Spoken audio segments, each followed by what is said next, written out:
Hello, hello, hello, hello! Welcome to the new appointment of the Friday for a short video that we recap before the weekend.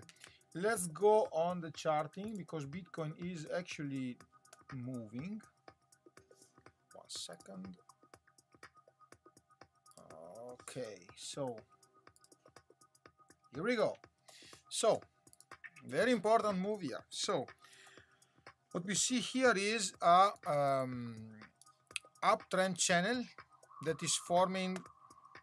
Let me double check it if everyone can see the stream. Yeah, because this is different. Okay, so this is an uptrend channel forming from this crash. So basically you have a crash on an asset as soon as you find the resistance. Okay, in our case we went on the order block. You remember I told you last time that it was Monday that we went to the short line. So when you go to the short line, usually you not go over it because is where the big order that shorted this one here, okay, is still active. Now the good part is that we are exiting somehow the bull flag that is here. Okay, let's go on a small time frame so you can see it. Look, we are now exiting the bull flag formed. Okay, we exited here and we retested last night. For the people that was active and not at a party, we retested last night this zone here. This is a new fib I posted this morning. It was not here yesterday because this was our target before. Okay, so downtrend channel fully retested. Okay, now ready to go over. What was our enemy? It was this border here. Okay, and also of course this order block. So closing over the order block is a very good sign and is very bullish. So we now can go up and retest at least this zone, okay? Because this is the zone where we usually have troubles. This is the actual border. This is the extended border that we, as you can see, give us trouble every time, okay? The micro moves inside this uptrend channel are all posted for Bitcoin on Phoenix and also XBT on BitMEX in the group, so you can go there and check the full setup. Now let's just analyze the present move. So the present move went and retest this zone. What you have to check now is only bearish divergence, regular bearish divergence. So hidden bearish divergence will most likely retrace a bit the coin, but not going under this zone. So you have an uptrend channel, you want to respect the border of the uptrend channel, you don't want to leave this. You want to instead climb over, okay, without giving trouble to this one. And on the retest, we actually went there, not crash it, so there is no close under it. Okay, now let's double check this.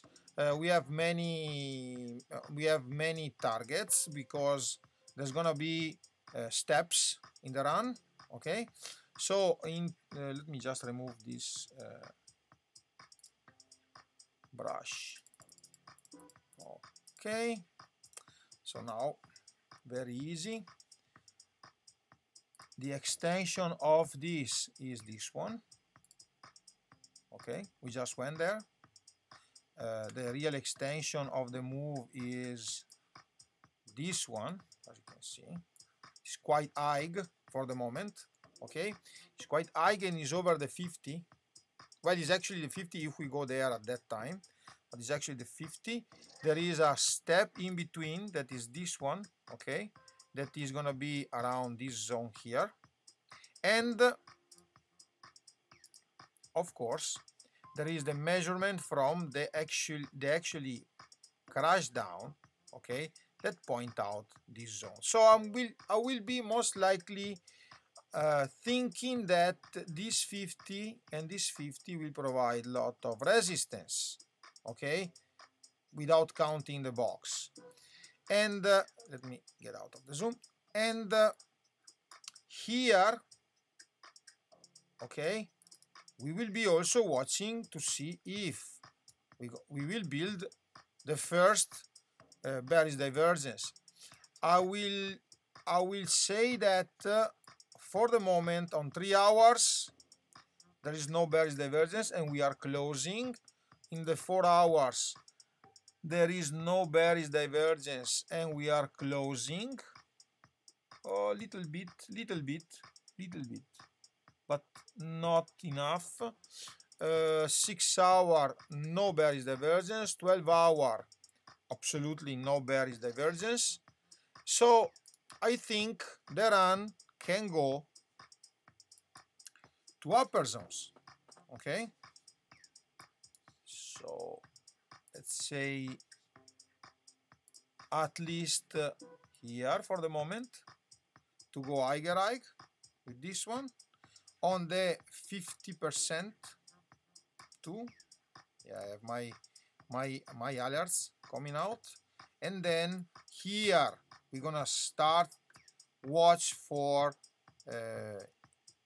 possible bearish divergence, okay, possible bearish divergence if we are not doing something like this. Let me show you.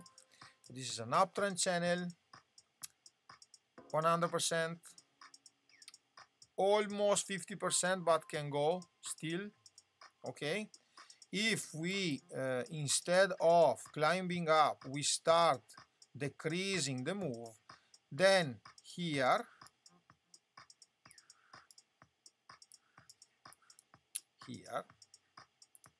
where these two cross we have a weak point.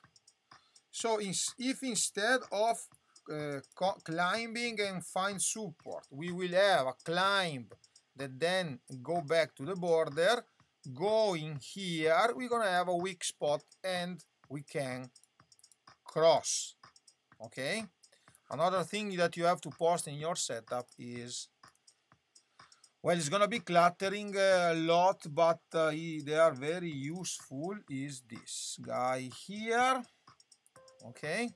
So if we don't start decreasing, okay, constantly the moves, then there, instead if we start decreasing constantly the moves and we made to go around this zone, okay, we will have the trouble of the crossing down.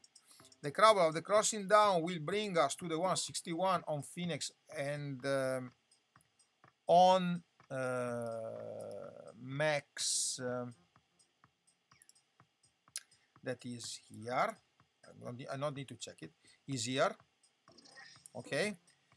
Also one thing that is important to check is this. There is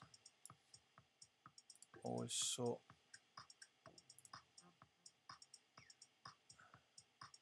this that is climbing the border, okay. Nothing very dangerous, to be honest, okay. 361 watching the 61, okay. So in case of a drop nothing is lost because the 61 of the move is here, is exactly there, okay. And we will create probably a better more structured bearish bullish divergence to bounce, but I'm still thinking that if we can close the 12 hour and we are doing it over the order block, then we're gonna be most likely safe. Remember, when you have a setup and you have a diagonal, you must close over the diagonal at least an important candle. Important candle are for Phoenix 3 hour, made on purpose because they can play the 4-hour pump. For everybody, the 4 hour, okay? And for the big player, 12 hour and big player. So player that play on a big time frame, 12 hour and 1 day. Very important for the close, okay? So for the moment, we are closing 3 hour, 4 hour, 6 hour, 12 hour, all over the order block, all over this border. So it can be saved, okay? But for you, in this moment, this is the one that you want to be F7. Okay, you don't want to go under this border here. Another thing that I remember always in the group, but I want you to print inside your brain, okay, is that you have to start implement the use of alerts. You cannot stay in front of the computer 24 hours a day. You will be tired, most likely not really useful for your money printer. Instead, having targets with alerts that inform you, maybe when you are sleeping, that it's time to wake up because your coin is moving, is going to be helpful. If you don't have the money to pay for the TradingView super account, you can implement the target inside any free app on your phone, including Blockfolio, okay, or even Delta if you want. Delta have also come also with a desktop, and in Delta you can copy paste the levels, okay. The easier way is to have at least 6 alerts, okay, 3 for the top move, 3 for the down move, for the coin that you're playing. If you play 1000 coin, of course you should not do that, okay. If you play like risk management, also called 2-3 coins, so it means that 2-3 trades, you're gonna have the need at least of 3-4 alerts per trade, okay. From there, the need to have a bigger account probably, or just to use the applications, okay. Thank you very much for today, guys.